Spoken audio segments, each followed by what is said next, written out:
یہ ریڈیو قطر ہے۔ اب آپ محمود احمد سے خبریں سنیے۔ ابتدا میں پیش خدمت ہیں اہم خبروں کی سرخیاں۔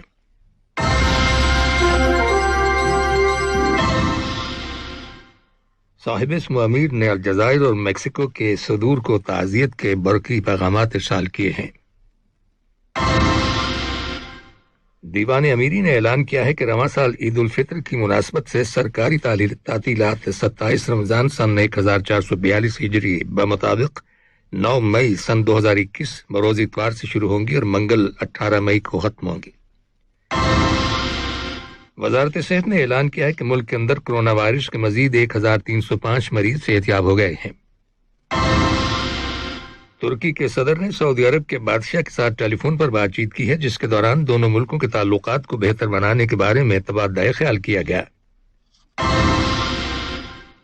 یہ تھیں اہم خبروں کی سرخیاں، اور اب سے چند لمحوں بعد تفصیل سے خبریں نشر کی جائیں گی۔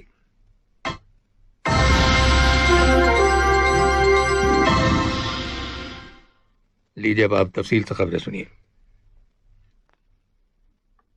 صاحب اسم امیر شیخ تمیم بن حمد آل ثانی نے الجزائر کے صدر عبد المجید تبون کو ایک برقی پیغام ارسال کیا ہے، جس میں ملک کی متعدد ریاستوں میں آنے والے سیلابوں میں ہونے والی ہلاکتوں پر تعزیت کا اظہار کیا گیا ہے۔ صاحب اسم امیر نے اپنے پیغام میں زخمیوں کی جلد صحتیابی کی تمنا کا بھی اظہار کیا ہے۔ نائب امیر شیخ عبداللہ بن حمد آل ثانی نے بھی اس موقع پر الجزائر کے صدر کے نام تعزیت کا تار روانہ کیا ہے۔ اسی طرح وزیر اعظم اور وزیر داخلہ شیخ خالد بن خلیفہ بن عبدالعزیز آل ثانی نے الجزائر کے وزیر اعظم ڈاکٹر عبدالعزیز جراب کو تعزیت کا تار ارسال کیا ہے۔ واضح ہے کہ سیلابوں کی وجہ سے 5 افراد ہلاک ہوئے ہیں، جبکہ انفراسٹرکچر تباہ ہوا ہے اور بڑے پیمانے پر زرعی اراضی کو نقصان پہنچا ہے۔ صاحب اسم امیر شیخ تمیم بن حمد آل ثانی نے جمہوریہ میکسیکو کے صدر اینڈریس مینوئل لوپیز کو میکسیکو سٹی میں ایک پل کے گر جانے سے ریل گاڑی کے حادثے میں ہونے والی ہلاکتوں پر تعزیت کا برقی پیغام ارسال کیا ہے۔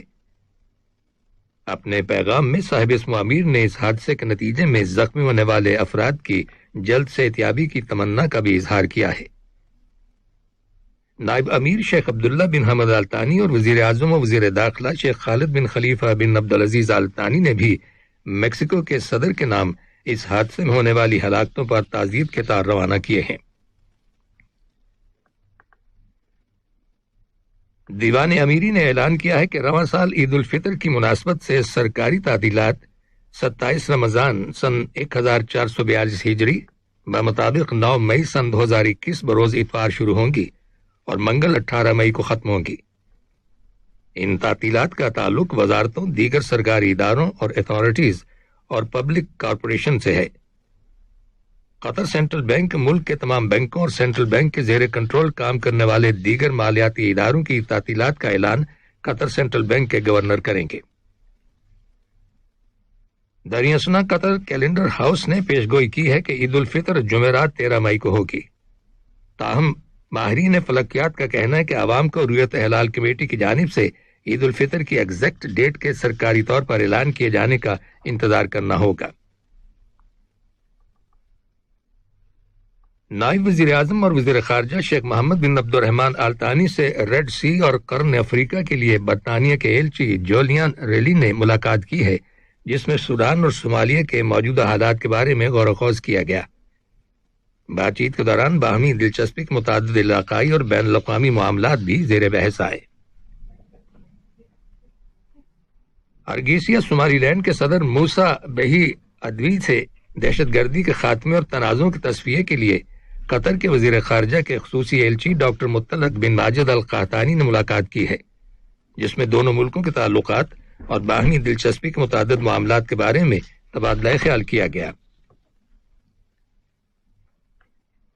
وزارت صحت نے اعلان کیا ہے کہ ملک کے اندر کرونا وائرس کے 645 نئے کیسز رجسٹر کیے گئے ہیں، جن میں سے 334 کا تعلق لوکل کمیونٹی سے ہے، جبکہ 311 کیسز کا تعلق ان افراد سے ہے جو حال ہی میں بیرون ملک سے دوحہ واپس آئے ہیں۔ اس کے علاوہ کرونا وائرس کے مزید 1305 مریض صحتیاب ہو گئے ہیں۔ وزارت نے 6 مریضوں کے انتقال کر جانے کی بھی تصدیق کی ہے۔ دریں اثنا متعلقہ اتھارٹیز نے 8 افراد کو ہوم کوارنٹین کی شرائط کی خلاف ورزی کرنے پر حراست میں لینے کے بعد انہیں پبلک پراسیکیوشن کے حوالے کر دیا ہے۔ اس کے علاوہ اتھارٹیز نے 384 افراد کو بھی حراست میں لینے کے بعد پبلک پراسیکیوشن کے حوالے کر دیا ہے۔ ان لوگوں نے کورونا وائرس کے پھیلاؤ کو روکنے کے لیے حکومت کی جانب سے عائد کردہ پابندیوں کی خلاف ورزی کی تھی۔ ان میں سے 330 اشخاص نے پبلک پلیسز پر ماسک کے استعمال کو نظر انداز کیا، جبکہ 40 لوگوں نے سوشل ڈسٹینسنگ کی پابندی کی خلاف ورزی کی تھی۔ اسی طرح 6 افراد کو اسمارٹ فون میں اعتراض ایپ انسٹال نہ کرنے کی وجہ سے حراست میں لیا گیا ہے۔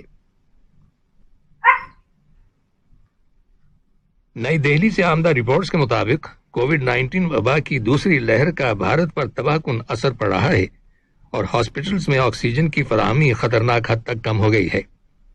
چنانچہ کورونا وائرس کی تباہی سے بچنے کے لیے حکومت کو ملک بھر میں لاک ڈاؤن لگانے کے لیے بڑھتے ہوئے دباؤ کا سامنا ہے۔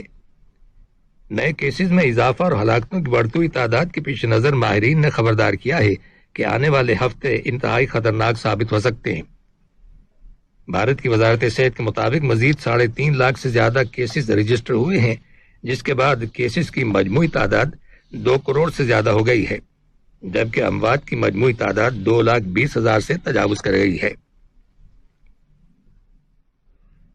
یہ خبریں ریڈیو قطر سے نشر کی جا رہی ہیں۔ فلسطین کی مذہبی تحریک حماس کے مسلح ونگ نے مقبوضہ بیت المقدس میں اسرائیل کی جانب سے فلسطینیوں پر کیے جانے والے حملوں پر ایک وارننگ جاری کرتے ہوئے کہا ہے کہ اسرائیل کو اس کی بھاری قیمت ادا کرنا پڑے گی۔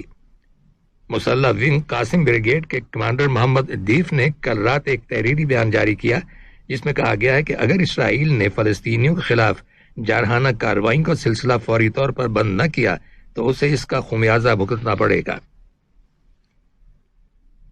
شام کے شمال مغربی علاقوں پر، جن میں بندرگاہی شہر لتاکیہ بھی شامل ہے، اسرائیلی فضائی حملوں کو شام کے فضائی دفاعی سسٹم کے ذریعے ناکام بنا دیا گیا ہے۔ شام کے سرکاری میڈیا کی رپورٹ کے مطابق ان حملوں میں صرف ایک شخص ہلاک اور 6 دیگر افراد زخمی ہوئے ہیں۔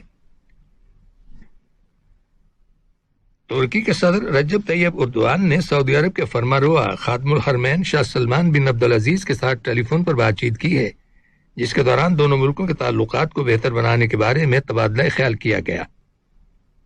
1 ماہ سے کم عرصے کے دوران دونوں لیڈروں کے مابین ٹیلی فون پر دوسری مرتبہ رابطہ ہوا ہے۔ ترکی کے صدر کے دفتر کے ترجمان کا کہنا ہے کہ ترکی سعودی عرب کے ساتھ تعلقات کو بہتر بنانے کے سلسلے میں کوششیں جاری رکھے ہوئے ہے۔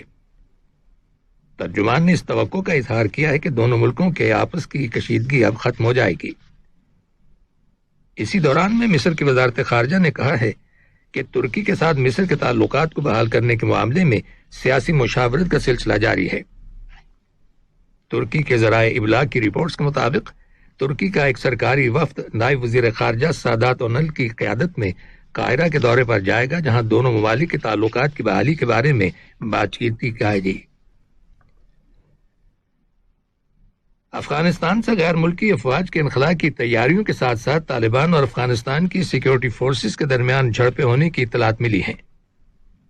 رپورٹس کے مطابق سرکاری فوج نے ہلمند صوبے میں بری اور فضائی حملوں میں 100 طالبان جنگجوؤں کو ہلاک کرنے کا دعویٰ کیا ہے، تاہم طالبان نے اس دعوے کو من گھڑت اور پروپیگنڈا قرار دیتے ہوئے مسترد کر دیا ہے۔ ایریٹریا کے صدر اسیاس افورکی سوڈان کے 2 روزہ دورے پر کل خرطوم پہنچ گئے، جہاں وہ اعلیٰ سوڈانی حکام کے ساتھ ملاقات کریں گے۔ سوڈان کے وزیر خارجہ عثمان صالح اور صدر کے مشیر یامین ان کے ہمراہ ہیں۔ ایریٹریا کی وزارت اطلاعات کے مطابق اسیاس افورکی اور سوڈان کے حکمران خود مختار کونسل کے سربراہ جنرل عبدالفتح البرہان کے درمیان ملاقات میں دونوں ملکوں کے مابین سیاسی، معاشی، معاشرتی، سیکیورٹی اور فوجی شعبوں میں تعاون کے سمجھوتے کو امپلیمنٹ کرنے کے بارے میں اتفاق رائے کا اظہار کیا گیا ہے۔ سامعین، دوحہ اور اس کے نواحی علاقوں میں عشاء کی اذان کا وقت ہو گیا ہے۔ آخر میں اہم خبروں کی سرخیاں ایک بار پھر سن لیجیے۔